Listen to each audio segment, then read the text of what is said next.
Bienvenidos una vez más a su canal Cholo Pituco. Este 8 de octubre se recuerda uno de los momentos más importantes de la historia peruana del siglo XIX. Lo que se conoce hoy como el combate de Angamos, ocurrido ese fatídico año de 1879. Recordemos que esa infausta guerra fue básicamente un enfrentamiento entre las Fuerzas Armadas del Perú contra un ejército chileno armado y asesorado por el Imperio Británico, cuya participación fue más comprometida de la que indican los historiadores y libros manejados por autores, editoriales y patrocinios muy influenciados por el bando británico y sus interminables tentáculos de poder. Encontrar evidencia fidedigna de lo que ocurrió ese 8 de octubre de 1879 es muy complicado, ya que las crónicas y testigos siempre son del mismo bando. Eso quiere decir, del lado de los vencedores, británicos, chilenos y todos aquellos grupos peruanos que se beneficiaron con el apresurado final que le dieron a esa guerra y la denominada victoria chilena.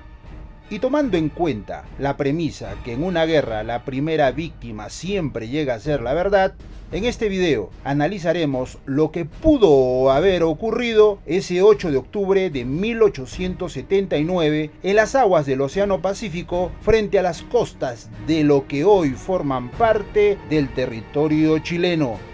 El combate naval de Angamos fue un enfrentamiento que forma parte de la campaña naval de la Guerra del Pacífico, en donde fue capturado el monitor blindado Huáscar por el núcleo de la escuadra chilena mediante una maniobra envolvente. Según lo que está más difundido y se conoce, en este enfrentamiento estuvieron presentes los buques peruanos Huáscar y Unión y los chilenos Lord Cochrane, Blanco Encalada, O'Higgins, Loa Covadonga y Matías Cousiño.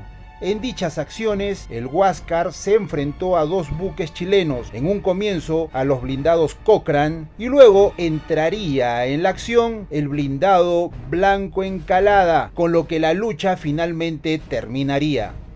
La Covadonga, que estaba cerca del Blanco Encalada, no tuvo fortaleza suficiente para atacar al Huáscar, mientras que la O'Higgins y el Loa se limitaron a perseguir a la Unión, a la que no lograron capturar debido a su mayor velocidad. El Matías Cousiño no participó en la acción, al ser solo un buque desarmado que solo abastecía con carbón a las naves chilenas.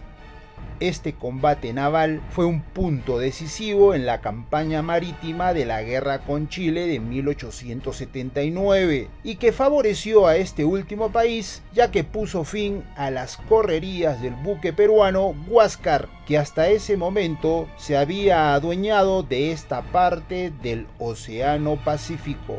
La captura del Huáscar aumentó el poder naval chileno, dándole el control definitivo del mar para poder proyectar de forma adecuada sus fuerzas militares dentro del territorio peruano.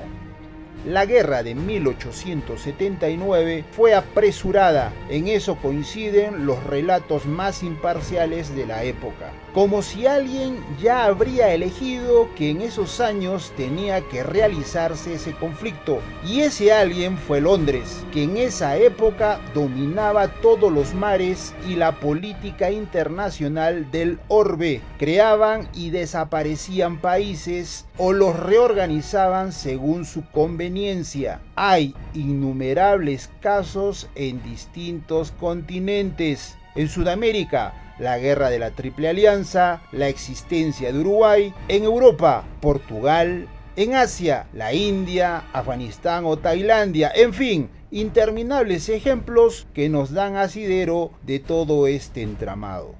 Por ser un conflicto apresurado, Ambas escuadras no estaban preparadas para una guerra, y esto se vio con el torpe accionar de la oficialidad chilena, que nunca pudieron maniobrar con efectividad sus buques, menos aún los más poderosos y recién adquiridos como los blindados Lord Cochrane y el Blanco Encalada, construidos entre 1872 y 1874 en el Reino Unido. Tanto fue exagerada esta torpeza de la oficialidad chilena que hasta la misma historia oficial lo cuenta, que en algún momento de la campaña marítima, cuando el Huáscar por algunos meses tenía dominado esas aguas del Pacífico, el mando chileno y británico se vieron obligados a cambiar al ministro de guerra y enviar a los astilleros a gran parte de su armada para terminar de una vez por todas con la humillación que estaban sufriendo a manos de un solo barco peruano llamado Huáscar, comandado por Miguel Grau.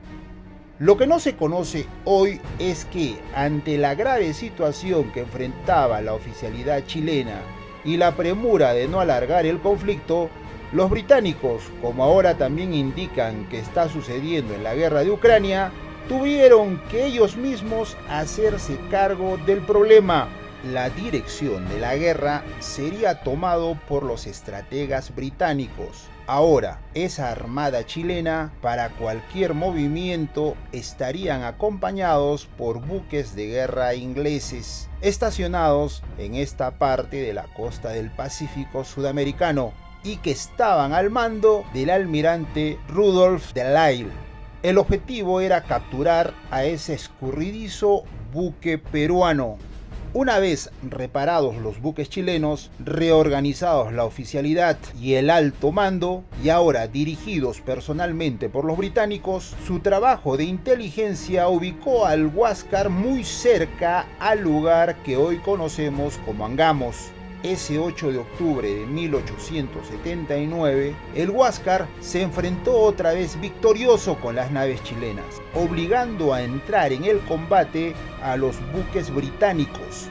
No sería la primera vez que esto ocurría, un enfrentamiento entre buques británicos y el Huáscar, ya que lo mismo había sucedido en 1877 frente a las costas de Pacocha, cuando el monitor Huáscar logró poner en retirada a las naves inglesas HMS Shaw y HMS Amethyst. Quizás estas mismas naves tuvieron su revancha ese 8 de octubre porque fue el disparo de uno de los buques de esa escuadra británica estacionado en esta parte del Pacífico Sur y que estaban al mando del almirante Rudolf de Lisle, quien destruyó la torreta donde se encontraba Miguel Grau, y el resto ya es historia conocida.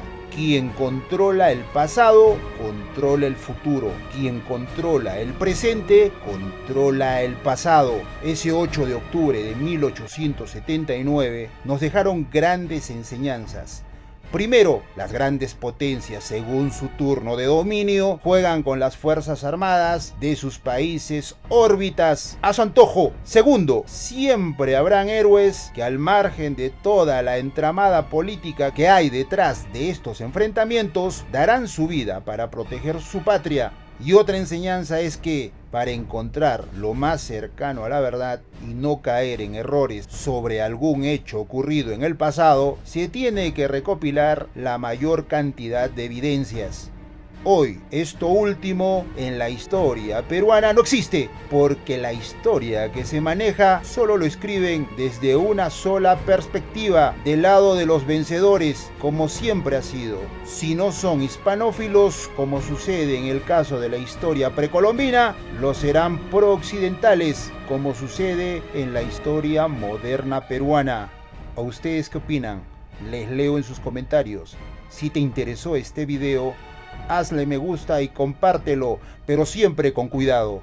No te olvides de suscribirte. Nos vemos hasta un próximo video.